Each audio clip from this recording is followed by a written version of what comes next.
coming off our last regular season game against St. Olaf last week, we went down to Northfield.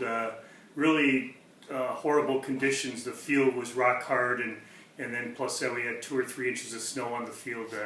Very difficult to get any kind of footing, especially for the guys up front, the linemen. You're pushing. Seemed like you were pushing uphill the whole game, but we were able to get a few things going offensively and able to run the football, and we threw the ball pretty well too.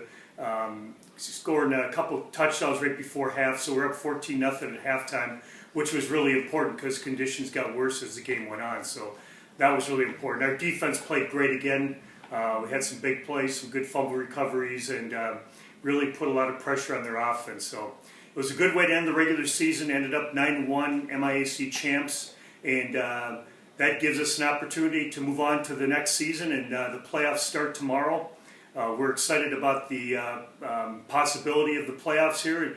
We got a matchup in our first game against St. Scholastica. They're a 10-0 team, good football team. We'll have to come out and play our best, but I really believe our guys are playing their best football right now at this time of the year, and into the playoffs. It's a second season. Everybody starts 0-0, so we're looking forward to a great game tomorrow, and hopefully keep moving on in the playoffs. Johnnies University concluded its 2014 season down at St. Olaf in Northfield, Minnesota last week under kind of interesting conditions with the snow-covered field and snow throughout the game. But we came away with a nice win down there and came away with some turnovers that helped get us on the board early defensively. So those are kind of a good situation. Those are kind of conditions that you just have to kind of persevere and wait for the one team's going to make a mistake, and whoever makes the most mistakes is going to be in trouble.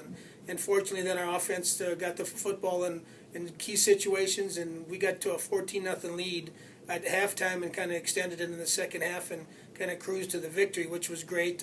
Defensively, we did some pretty good things again with the field conditions being pretty slick. We tackled fairly well. We rallied to the football pretty good, and only gave up a handful of plays. At really 3, I think, total for about a third of their yards.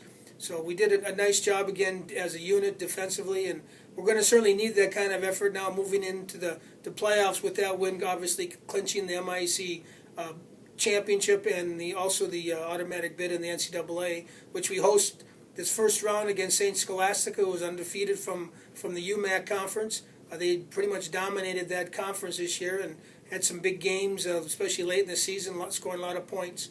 We know that they'll be a confident group. They are undefeated, and that's the way we have to approach it. They have a 3-year starter at quarterback who has been in the playoffs all 3 years that he's been a quarterback. So we have to contain him. He's got some quickness, not real big physically, but has good quickness and a fairly accurate arm. One very key wide receiver and a running back with about 800 yards or so. So we have to, again, rally to the football. We have to fly and get all of our guys to the football as much as we can with the gang tackling. Again, be very opportunistic with turnovers and give our offense field position.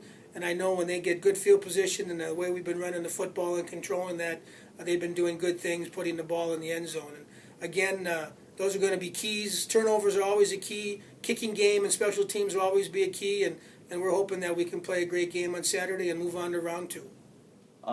So last week's St. Olaf game, obviously we were happy to get out of there with a win, and later that day find out we won the conference title outright. That was exciting for all of us. It was a tough field, icy conditions, so we didn't spend a whole lot of time critiquing it. It was just one of those days that we had to find a couple plays that worked, and finally found them and took care of business down there. So now it's nice. We're on to the playoffs. It's been a couple of years, but certainly these guys deserve this.